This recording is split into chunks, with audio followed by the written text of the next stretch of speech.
स्वागत है आप सभी लोगों का मेरे चैनल साइंस टू टेक्नोलॉजी में। मैं अनुपम विपुल आप सभी लोगों का स्वागत करता हूं आज के शो साइंस थर्सडे में। आज हम लोग बात करेंगे स्टार्टिंग एंड इंडक्शन मोटर के बारे में। तो आइए इसे हम लोग समझते हैं। तो सबसे पहले समझिए कि प्रॉब्लम क्या है इंडक्शन मोटर को स्टार्ट करने में। मोटर बनाना बहुत आसान है, हर चीज में बनता है, सालों से यूज होता है, बहुत लंबा लाइफ स्पैन रहता है, इफिशियंसी भी अच्छी रहती है। तो प्रॉब्लम क्या है? प्रॉब्लम यह है कि इंडक्शन मोटर हमारे लिए कंपलसरी है, यानी कि आप फ्रिज का कंप्रेसर खोलते हैं उसमें भी आपको इंडक्शन मोटर ही मिलेगा, वाटर पंप खोलते हैं उसमें भी इंडक्शन मोटर ही मिलेगा, एयर कंडीशन खोलेंगे उसमें इंडक्शन मोटर ही मिलेगा आपको। तो हम लोग उस जगह पे जहाँ इंडक्शन मोटर के भरोसे ही चल रहे हैं हम लोग। तो ये है, चाहे वो आपका वाटर पंप हो, चाहे वो आपका एयर कंडीशन हो, चाहे बहुत सारा और चीज हो, और चाहे रेलवे ही क्यों ना हो। तो इंडक्शन मोटर के भरोसे हम लोग चल रहे हैं, ये बात सच है, फैक्चुअल है। प्रॉब्लम ये है कि इसमें एक बहुत सारे इश्यूज है। इसमें खासतौर पे सबसे बड़ा इशू है कि अगर आप कभी मल्टीमीटर लेके टेस्ट करेंगे, कोई भी मोटर आप ले, 3 फेज में बहुत आसान होता है, सिंगल फेज में भी आप कर सकते हो, कि आप देखोगे यार एक्चुअली वो कंटिन्यूटी रहता है, और लोग वही चेक करते हैं सबसे पहले कि भैया कोई तार तो ये नहीं हो गया, ब्रेक तो नहीं कर गया, तो कंटिन्यूटी में टेस्ट करते हैं। तो कंटिन्यूटी का क्या मतलब हुआ? यानी कि लाइव और न्यूट्रल, या तो फेज टू फेज कोई ब्रेक नहीं है।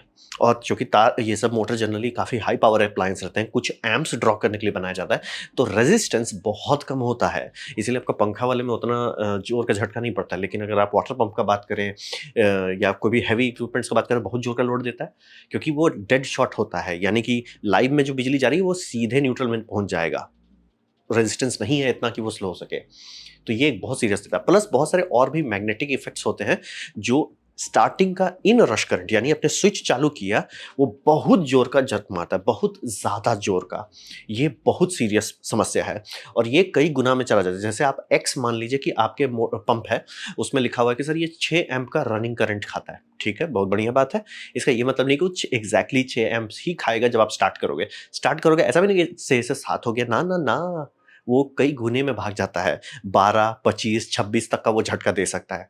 तो ये समझना बहुत ज़रूरी है कि वो x मल्टीप्लाइड बाय 4 टू 15 पुराने में खराब हो, ठीक से मेंटेन नहीं किया, वो बहुत ज़ोर का झटका लेता है। क्योंकि जब तक रोटर घूम के बैक ईएमएफ नहीं बनाना स्टार्ट कर देता है, वो मतलब जो इनरश करंट पे लिमिट नहीं लग पाता है। रोटर घूमने लगा, कोई टेंशन नहीं, ब्रेक लग जाता है। लेकिन आप स्टार्ट कैसे करोगे? तो दिक्कत वही आ रहा है कि ये जो इन रश करंट है ये बहुत खतरनाक है, और ये हर चीज़ के लिए ये समझना बहुत ज़रूरी है। ट्रांसफार्मर्स में भी यही दिक्कत होता है कि अगर आप सबस्टेशन लेते हो, सबस्टेशन एक बड़ा सब ट्रांसफार्मर है, उससे एक छोटे ट्रांसफार्मर का आप जोड़ रहे हो। छोटा ट्रांसफार्मर अगर मान लीजिए 4 ठो छोटे ट्रांसफार्मर का, चारों आप एक साथ डाल दिए, बड़ा ट्रांसफार्मर उड़ जाएगा। क्यों? क्योंकि उसमें भी वही है कि लाइव टू न्यूट्रल डायरेक्ट है। तो आपको ये करना पड़ता है कि मतलब धीरे धीरे इन रश को संभाल के। तो यहाँ पे वही दिक्कत है। कॉइल है क्या? कॉइल को आप देखिए है क्या? इंडक्टर है। इंडक्टर में होता क्या है? वो चेंज ये करता है, मतलब क्या बोले, मतलब कनेक्शन है, डायरेक्ट कनेक्शन है। तो ये बहुत इन रश आता है। तो ये समझना बहुत ज़रूरी है। और ये छोटे-छोटे मोटर में, जैसे कि आप अपना फ्रिज देखें, बहुत कम बिजली खाता है। 80 वाट से 100 वाट तक का तो उसका मोटर ही होता है। लेकिन मेरे ही फ्रिज में, मेरा घर का पुराना एक फ्रिज है, उसी ने इन्वर्टर को उड़ा दिया। जबकि इन्वर्टर 600 वाट तक का लोड लेने के लिए बना था, फ्रिज चालू हुआ, उड़ा दिया। क्यों उड़ा दिया? इनरश करंट मारा इतना जोर से, इन्वर्टर बोला, हम दुनिया त्याग देते हैं। तो ये समझना बहुत ज़रूरी है कि कहने को आप सोच सकते हो कि अरे उतना एनर्जी नहीं खा रहा, इनरश बैंड बजा देता है। और ये इक्विपमेंट सोर्स के लिए भी खराब है। जैसे आप बोले इन्वर्टर है, अलग बात है ना, ट्रांसफार्मर के लिए भी खराब है। ट्रांसफार्मर का लाइफ वो कम करता है। आपका जनरेटर में अगर आप डायरेक्ट कर, जनरेटर का भी बैंड बजाने लगता है। अगर जनरेटर में फ्लाईव्हील भारी नहीं है तो जनरेटर स्लो होकर बंद भी हो सकता है। तो समझना बहुत ज़रूरी है, हर किसी को। और प्लस एनामिल की जो कोटिंग है वो भी ओवर स्ट्रेस पहुंच जाती है, सब चीज़ का नुकसान होता है। तो ये एक बहुत सीरियस समस्या है। तो इसको स्टार्ट करने का सबसे सिंपल सोल्यूशन क्या है? सबसे सिंपल सोल्यूशन है एनटीसी थर्मिस्टर। यहाँ पे सिंगल फेज में भी आप कर सकते हो, ट्रिपल फेज में भी कर सकते हो। तो ये समझिए, अगर मोटर बहुत छोटा है और आपके पास टका का लिमिट है कि कम पैसे में करना है, तो ये करने के लिए ये कई बार इस्तेमाल किया जाता है एनटीसी। तो एनटीसी का क्या होता है कि ये एक पैसिव कंपोनेंट है, ये एक रजिस्टर है। अब रहा बात की इनरश को रोकेंगे कैसे, मैंने आपको बताया कॉइल में रेजिस्टेंस कम है, आप क्या करोगे? अगर बड़ा रजिस्टर लगा दोगे, तो बड़ा रजिस्टर लगा के ही क्यों नहीं काम करते? प्रॉब्लम ये होगा, अगर बड़ा रजिस्टर लगा के चलाएंगे, स्टार्टिंग का तो इनरश दबा देगा, लेकिन वो फिर एज ए हीटर बिहेव करने लगेगा, एनर्जी वेस्ट करेगा। और रहा बात वोल्टेज, अगर बहुत तगड़ा ये है, क्या बोलते हैं, रजिस्टर है, तो वोल्टेज ही ड्रॉप कर देगा वो। तो वो उससे बचने के लिए एनटीसी का इस्तेमाल करता है। एनटीसी तिगड़म वाला चीज है। तिगड़म यह है कि इसमें नेगेटिव टेम्परेचर कोएफिशिएंट, यानी कि जैसे ये गर्म होता है, रेजिस्टेंस घट जाता है। यानी कि अगर आप इस तरह का एनटीसी लेते हैं जिसमें लिखा हुआ भैया ये 20 ओम्स का है, आप उसको लगाए, आप उसको मेजर करोगे, कुछ नहीं, उसमें कोई बिजली विजली जो ऑफ है, पूरी तरह से डिस्कनेक्टेड है, आप देखोगे उसमें 20 ओम्स आ रहा है। आप उसको मोटर के लाइव साइड में लगा दीजिए, चालू कीजिएगा, वो दबा देगा। क्यों दबा देगा? वो 20 ओम्स का लोड डाला। अब रहा बात कि उसके बाद क्या होगा, 20 ओम्स तो कांस्टेंट है ना, एनटीसी काम करने लगेगा, यानी कि जैसे ही उससे करंट गुजरना शुरू होगा वो धीरे धीरे गर्म होगा।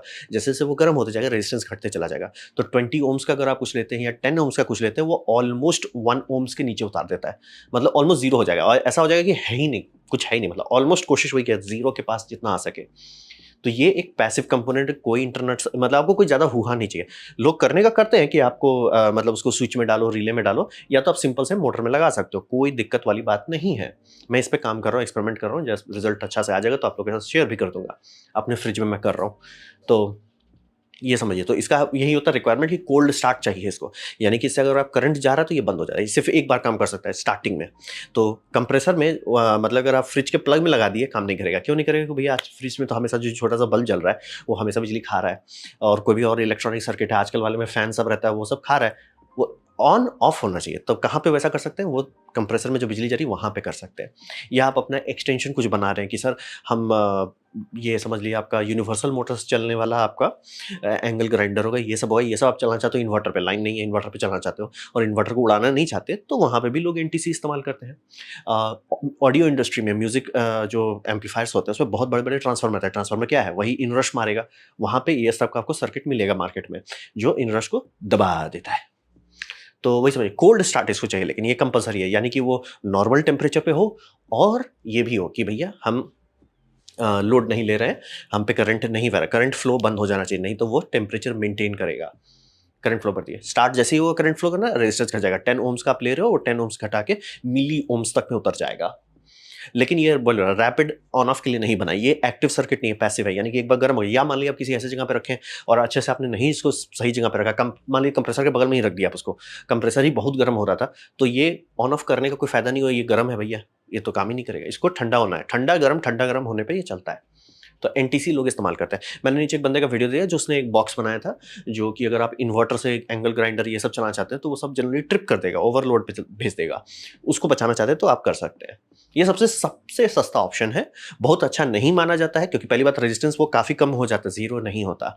इसीलिए कई बार सर्किटरी में ऐसा रहता है कि भैया रिले से स्टार्ट कर दो, स्टार्ट जब हो जाए उसके बाद रिले से हटा दो, मतलब ये सारी चीज़ को डिस्कनेक्ट कर दो, तो वो भी किया जा सकता है। ये सबसे सस्ता ऑप्शन है स्टार्टिंग के इनरश करंट को दबाने के लिए। फिर आप कहते हो था ढंग का तरीका से, तो ढंग का तरीका होता है सॉफ्ट स्टार्टर। सॉफ्ट स्टार्टर ये होता है कि स्लो रैंप अप करता है, यानी कि इसमें वोल्टेज को जीरो पे पकड़ते हैं और दबा देते हैं कि भैया आपको जीरो पे रहना है। आपको 220 वोल्ट, जैसे मान लीजिए इंडिया का 220 वोल्ट है, तो 220 जीरो में अभी का आप लाइन चालू करते हैं तुरंत वो 220 चल जाता। मान लीजिए जीरो पे था, जैसे ही साइन वेव ऊपर गया वो 220 वहां दे दिया मोटर में, वो नहीं होने देगा। भैया सर जीरो हो ना, रुको ना भाई, अरे 10 गए ना, रुको ना भाई, अरे 20 गए ना, रुको ना भैया। वो बहुत धीरे धीरे, मतलब आपका जो फेज एंगल है उसको इतना कंट्रोल करके रखता है कि वोल्टेज ज्यादा भागने ही नहीं देता। अरे रुको यार, रुको, लोड काहे ले रहे हो? उसको लोड लेने ही नहीं देते। वोल्टेज कम कर दीजिएगा, क्या हो, करंट कम हो जाएगा, क्योंकि वोल्टेज फ्लो करे तब तो ये बेसिकली समझिए स्लो करता है, एकदम स्लो। ये कुछ कुछ केसेस में कुछ सेकंड तक ले सकता है। और ये आप सेट करते हो, जैसे ये सब सॉफ्ट स्टार्टर है उसमें आप सेटिंग डाल सकते हो बढ़िया वाले में कि कितना सेकंड वो लेगा स्टार्ट करने में। बड़े बड़े लोड में आराम से दीजिए तो भैया 4-5 सेकंड लो ना भाई, लोड काहे ले रहे हो? तो 4-5 सेकंड लो, धीरे से स्टार्ट हो, कोई टेंशन नहीं है। तो ये समझिए ये इनरश को खत्म कर देता है, दबाता नहीं, खत्म है ही नहीं, इनरश हुआ ही नहीं। इसी ने बोला भाई हम इनरश के लिए आपको पूरा 220 वोल्ट दिए ही नहीं, आप इनरश दोगे कहाँ से हमको? तो वो 220 वोल्ट देता ही नहीं, उसको धीरे धीरे धीरे धीरे करके वो चालू करता है, बहुत आराम से, कोई लोड नहीं लेना है, झटका बिना झटका के चला जाता है। और इससे बहुत सारा चीज़ का फायदा होता है। सबसे बड़ा फायदा होता है कि आपका वो इनरश जो हर चीज़ का बैंड बज रहा है इलेक्ट्रिकल सिस्टम में, जैसे कि अभी जो मेरा सोलर इन्वर्टर है उस पर जब झटका पड़ता है फ्रिज का, जो कि सोचिए सिर्फ 20-30 वाट में, ये 100 वाट का है, और आपका मेरा जो सोलर इन्वर्टर वो 1600 वाट का लोड ले सकता है, 2 kVA का रेटिंग है, उसमें भी डिप पता चलता है। वो हमेशा डिप है, इंडक्शन मोटर इतना गंदा देता है। तो उसको बचाने के लिए क्या कर सकते हैं, जैसे आपके नए एसी सब में आता है सॉफ्ट स्टार्ट, धीरे से स्टार्ट करो उसको, तो किसी को कोई फर्क नहीं पड़ता। मतलब मेरा एसी चालू था जो मतलब ऑलमोस्ट 1200 वाट खा लेता है, इन्वर्टर को भी फर्क नहीं पड़ता, अरे क्या चल रहा है, चलने दो कोई से। मेरा फ्रिज जोर का झटका, तो वही सॉफ्ट स्टार्टर वोल्टेज भागने ही नहीं देता, वो वोल्टेज को बोलता है रुक जाओ, थायरिस्टर का इस्तेमाल करके कुछ कुछ किस्म में लोग ये कर देते हैं भैया, ब्रिज डायोड लगा देते हैं कि भैया सिर्फ हाफ करंट ही हम देंगे आपको, लोड लेना ही नहीं आपको। तो बेसिकली आपको दबा देना है, वोल्टेज देना नहीं है, इससे इनरश रुकता है। इससे दूसरा फायदा मैकेनिकल शॉक नहीं लगता, मतलब मोटर में आप देख सकते हैं जर्क मारता है स्टार्टिंग में, पटंग करता है, ये बहुत नुकसान करता है, फिजिकली भी नुकसान करता है, बेरिंग्स की बैड हो जाता है। और अगर आप वाटर पंप्स के साथ बात कर रहे हैं उसमें एक दिक्कत होता है, कैविटेशन करने लगता है। यानी कि अगर पानी में थोड़ा सा भी आप बहुत तेजी से आप इनर्शिया डाल दिए, पंप का ब्लेड मूव करने की कोशिश करेगा, पीछे पानी जो है वो तो वहीं रह जाएगा, पानी में इनर्शिया है, वहाँ क्या होगा, कैविटी बन जाए, कैविटी बनने के बाद क्या होगा, वहाँ बूम करेगा, जैसे हम लोग तो कैविटेशन, वो डैमेज कर देता है मेटल को। तो ये सब बड़े बड़े पंप्स में होता है, छोटे पंप में आपका घर का जेट पंप में उतना नहीं होगा, लेकिन बड़े बड़े में होता है। तो बड़े बड़े में बड़ा बड़ा सॉफ्ट स्टार्टर लगाते हैं कि भैया जोर का झटका धीरे से लगाओ, तो वो फिजिकल शॉक। और ये बाकी सब में भी फर्क पड़ता है कि गियर बॉक्स आपका कितना चलेगा। जैसे मान लिया आप लिफ्ट लगाते हो, लिफ्ट में जो आपका मोटर है धड़ाक से बार बार आप उसको ऑन ऑफ कर रहे हो, पहले तो आपके जो पावर लाइन्स है उसकी बैंड बज रही है, और रहा बात की जो गियर बॉक्स है उसका भी ढटंग ढटंग ढटंग कर रहा है वो। तो इसीलिए लोग आराम से सॉफ्ट स्टार्टर लगा देते हैं, और इससे पावर स्टेबिलिटी भी आ जाता है, यानी कि वो जो इनरश डिप हो रहा है बाकी सारे पे, वो डिप खत्म हो जाता है। और इसमें जनरली दो ऑप्शन किया जाता है कि आप बाईपास कर दो, यानी कि जब ये स्टार्ट कर देगा मोटर जब अपना मोमेंटम पकड़ लेगा अपना है, ये अंदर से रिले शिफ्ट कर देगा, सर हमें हटा दो। तो इसका एक और फायदा मिलता है कि अगर ये बाईपास करते हैं और मान लीजिए कभी खराब हो गया, आप स्टार्ट कर सकते हो, हार्ड स्टार्ट कर सकते हो, मतलब आपका सिस्टम नहीं चिपकेगा, लेकिन आपको वो सॉफ्ट स्टार्ट नहीं मिलेगा, वो किया जा सकता है। लेकिन इसमें स्पीड कंट्रोल नहीं रहता है, तो ये वहीं प्रेफर करते हैं जहाँ पे आपको ज़्यादा हुआ नहीं करना है। जैसे मान लीजिए वाटर पंप से एक फिक्स लोड है, तो वहाँ पे आपको आरपीएम कंट्रोल ये सब कुछ करना नहीं है, सिर्फ आप चाहते हो जोर का झटका धीरे से दें, तो इसीलिए आप सॉफ्ट स्टार्ट लगा। आप बोलोगे कि सर मैं डेल्टा और वो कर दूँ, डेल्टा स्टार कर दूँ, वो सब कुछ नहीं है इसके कंपेयर में, ये हटा देता है प्रॉब्लम को, ये हटा देता है। डेल्टा स्टार कम झटका, बहुत जोर का झटका, ये है नो झटका, इसीलिए ये प्रॉपर तरीका है। एनटीसी बहुत कम कर देता है, डेल्टा स्टार्ट नहीं करता, इसीलिए कंपनीज इसके पीछे भागती है, ऑनलाइन सॉफ्ट स्टार्टर के पीछे। तो बोल रहे हैं इससे आपका मैकेनिकल लोड, मतलब जो आपके बेरिंग्स हैं, जो आपके गियर बॉक्स हैं, वो सब लंबा चलता है। इनरश करंट से जो मतलब कॉइल का सबसे ज़्यादा बैंड बचता है उसी टाइम पे, जो इनरश का टाइम है। इनरश का टाइम में कॉइल को संभाल लीजिए, जो मोटर आपका 8 से 9 साल में उड़ जा रहा था वो आराम से 15 साल तक खींच जाएगा। इसीलिए सारे इंडस्ट्री सब में ये सब इस्तेमाल किया जाता है। ये पावर स्टेबिलिटी भी देता है, वही बोल रहे हैं कि आराम से वो कब थायरिस्टर को ब्रेक लगा के धीरे धीरे बिजली देके गाड़ी घुमाना शुरू करेगा, एक बार बैक ईएमएफ बनना शुरू हो गया, वो डिस्कनेक्ट कर देगा भैया, बाईपास कॉन्टैक्टर इस्तेमाल कर देगा भैया, बिजली ले लो पूरा, अब टेंशन नहीं है। तो ये हुआ सॉफ्ट स्टार्टर। अब बात करते हैं सॉफ्ट स्टार्टर का बड़ा भाई। सॉफ्ट स्टार्टर का बड़ा भाई है कि ये 2 स्टेज फुल कन्वर्शन, यानी वो एसी बिजली को लेता है जो आपका आ रहा है ग्रिड से, उसको वो डीसी में बदल देता है। डीसी में डाल के वो बड़का कैपेसिटर में डालते हैं, उस डीसी बस से वो फिर से एसी बनाता है। तो बोलेंगे ये डबल कन्वर्शन क्यों कर रहे हैं कि भैया आप एसी ले रहे हो, एसी को डीसी बना रहे हो, डीसी को फिर एसी बना रहे हो, उससे मोटर चला रहे हो, इतना हूला लला क्यों कर रहे हो। इसका फायदा मिलता है कि आप 2 चीज कंट्रोल कर सकते हैं, आरपीएम और टॉर्क, और वो भी इंडिपेंडेंटली। यानी कि मान लीजिए आप कुछ ऐसा स्टार्ट करें, जैसे मान लीजिए कोई ग्राइंडर है, ठीक है, उसको लगेगा थोड़ा तो आप शुरू में ऐसा कर सकते हो भैया, टॉर्क शुरू में हम देते हैं, फिर धीरे धीरे उसका आरपीएम बढ़ा सकते हो। और यही सब आपके इसमें होता है। जो भी आप देखते हो कि इलेक्ट्रिक गाड़ी चल कैसे रहा है, मोटर तो सबको पता है इंडक्शन मोटर है या बीएलडीसी मोटर है, तो चल कैसे रहा है, चल रहा है इसके चलते वेरिएबल फ्रीक्वेंसी ड्राइव पे चलते हैं, वो उसका हर चीज कंट्रोल है। जैसे कि आप एक्सीलेटर दबाए, वो धड़ा के आरपीएम भजाने नहीं भेजता है कि भैया आरपीएम बढ़ा दो, ले बोलता पता भैया गाड़ी को पिकअप करने में टाइम लगेगा, इनर्शिया है, उसको आप ब्रेक नहीं कर सकते, तो एक काम करो टॉर्क दो, अति बम टॉर्क दो। जो आप लोग सुनो इलेक्ट्रिक गाड़ी का टॉर्क खतरनाक, सस्ती इलेक्ट्रिक गाड़ी में भी खतरनाक होता है। भैया एक्सीलेटर दबाए और अगर उसमें लिमिट नहीं डाला गया है तो कंप्यूटर जो है बोलेगा अच्छा भागना चाहते हो ना, सीट में आपको ऑलमोस्ट 1G से ज्यादा का झटका मार सकता है, बहुत तेज पिकअप पकड़ सकते हैं। बोले टॉर्क अलग से कंट्रोल, मतलब समझिए आपके पास 2 थ्रॉटल है सर, आरपीएम जैसे आप एक्सीलेटर सब जब दबाते हैं तो सिर्फ आरपीएम भागता है, और उसमें एक जोन है जहां पे आपका सबसे मैक्सिमम टॉर्क मिलेगा। इलेक्ट्रिक में वैसा आप नहीं है, आप इलेक्ट्रिक में काफी फ्रीडम रहता है कि सर हमको पूरा टॉर्क दो डेड स्टार्ट पे, मेरे को अभी एक्सीलेटर दबाए गाड़ी गायब हो जाना चाहिए, वो आपको मिल जाता है। आरपीएम और टॉर्क दोनों कंट्रोल कर सकते हैं, इसीलिए इतना लंबा रास्ता से जाते हैं कि एसी लो, एसी को डीसी में बदलो, डीसी से फिर एसी बनाओ, ये करते हैं। और वो कंट्रोल कैसे कर रहा है मोटर को, फ्रीक्वेंसी कंट्रोल करके, यानी कि कितना हर्ट्स है वो चेंज कर सकते हैं। ये सब बॉक्स के अंदर आप मान लीजिए 60 हर्ट्स डालते हैं, आउटपुट जो हो रहा है वो आप कुछ भी कर सकते हो, आउटपुट कर सकते हो, एक काम करो 100 हर्ट्स कर दो, एक काम करो किलो हर्ट्स कर दो। जैसे कि जो आप देखते हैं स्पिंडल मोटर रहता है जो सीएनसी सब में लगता है, बहुत ज्यादा आरपीएम का रहता है, 20,000 आरपीएम है, तो इंडक्शन मोटर उतना आरपीएम पे कैसे चल रहा है, ये सब उसको उतना हाई फ्रीक्वेंसी प्रोवाइड करते हैं। एग्जांपल के तौर पे आपके जो इलेक्ट्रिक व्हीकल है उसका कभी आरपीएम पागल होता है कि मतलब 10,000 आरपीएम है, 20,000 आरपीएम, भैया उतना कैसे चल रहे हो, वो चल इसलिए रहा कि वीएफडी उस सबको थोड़ा प्यार दे देता है, अराउंड 400 हर्ट्ज से ऊपर ही चले जाते हैं। तो वही आरपीएम कंट्रोल करने के लिए हर्ट्ज कंट्रोल किया जाता है, टॉर्क कंट्रोल करने के लिए वोल्टेज कंट्रोल बढ़ाया जाता है। तो ये वही समझिए, और इसके चलते सॉफ्ट स्टार्टर का मार्केट खत्म हो गया है। सॉफ्ट स्टार्टर मतलब जो हम लोग थायरिस्टर्स बनाते थे, सिलिकॉन कंट्रोल रेक्टिफायर्स बहुत धीरे धीरे आ रहा था मार्केट में, तब है। जब रहा बात कि उतना सिलिकॉन लगा रही है, थोड़ा सिलिकॉन लगा तो वीएफडी ही मिल जाता है। तो सॉफ्ट स्टार्टर का दाम देखेंगे 10,000 है, वीएफडी का दाम 12,000 है, तो लोग वीएफडी ही खरीदते हैं क्योंकि वीएफडी में ज़्यादा कंट्रोल मिलता है।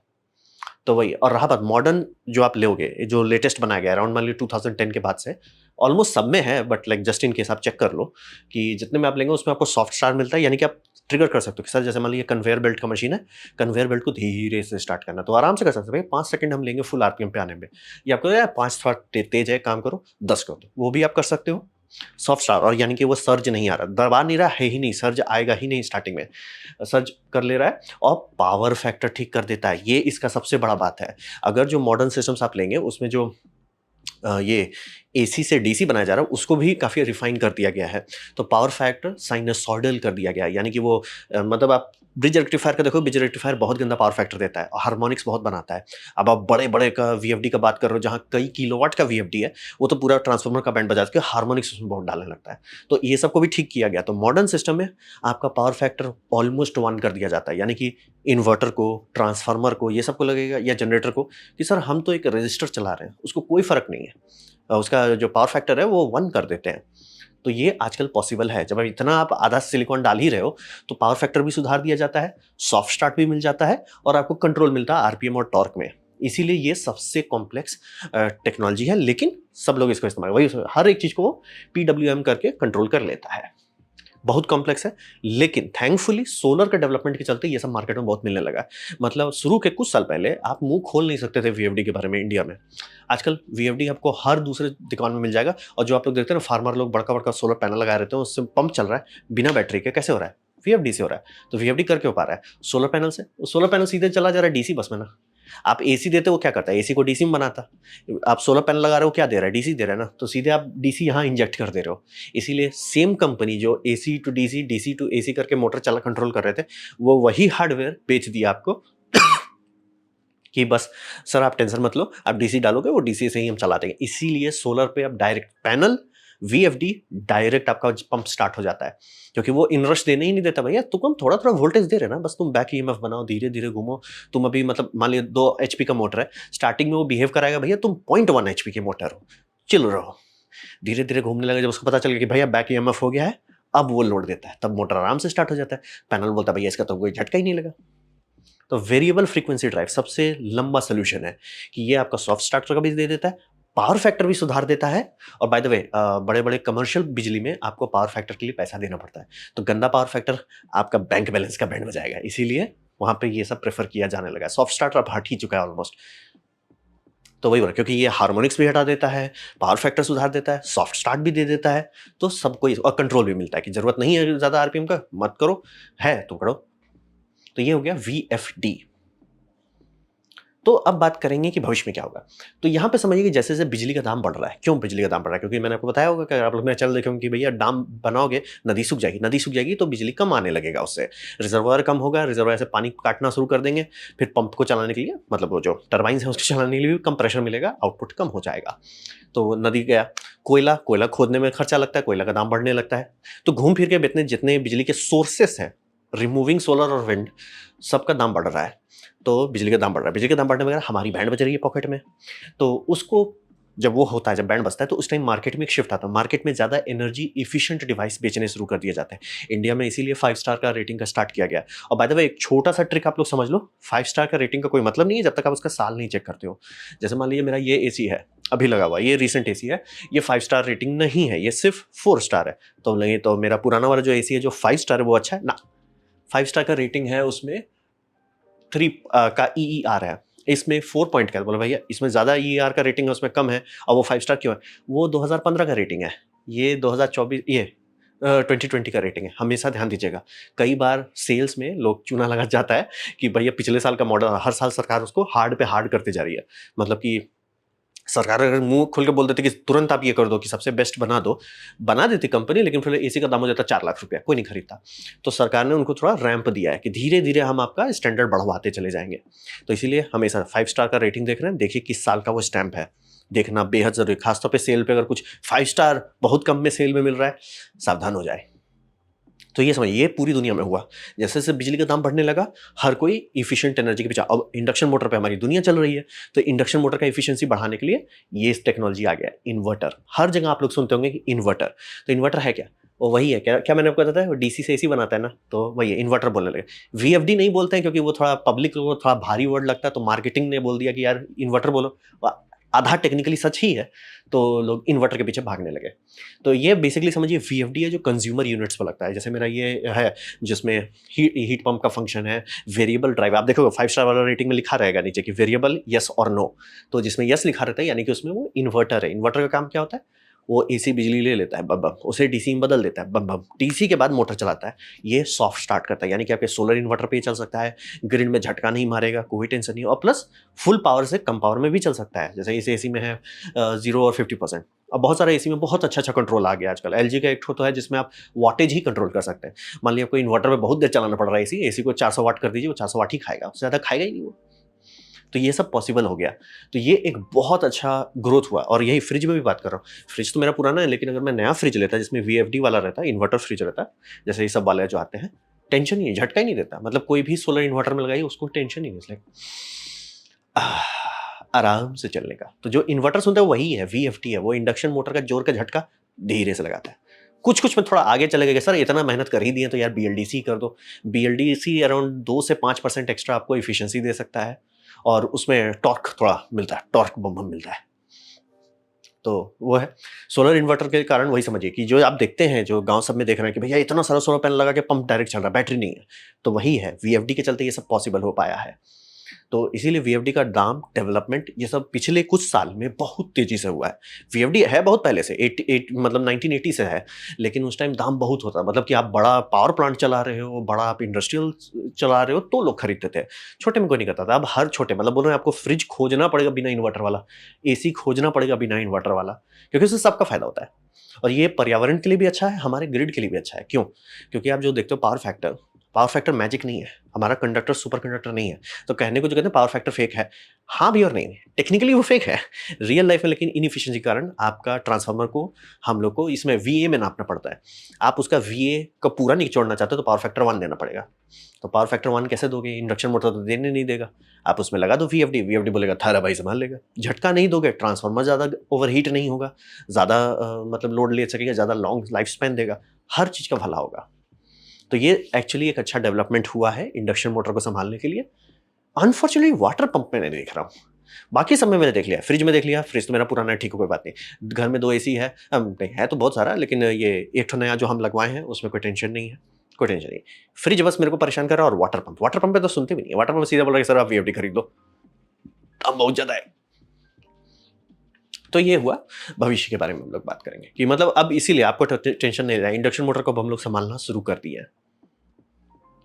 तो ये था मेरा प्रेजेंटेशन, इंडक्शन मोटर को स्टार्ट कैसे करते हैं। उम्मीद करता हूँ आपको अच्छा लगा, कुछ सीखने मिला, कुछ समझ में आया। अगर ऐसा है, लाइक कर दे, दोस्तों शेयर कर दे, उससे मेरा काफी भला होगा। नहीं अच्छा लगा, नहीं पसंद आया, कोई बात नहीं, आप डिसलाइक दबा सकते हैं। मैं कहूँगा डिसलाइक 2 बार दबाएं, उससे मुझे पता चलो कितना ना पसंद हुआ है। मैं आपसे कहूँगा कमेंट लिखें, मैं हर कमेंट को पढ़ने की कोशिश करता हूँ। आपसे कहूँगा सब्सक्राइब कीजिए, बेल दबाइए अगर आप फ्री हैं तो। आपने वीडियो देखा, जान के मुझे बहुत खुशी हुई। धन्यवाद।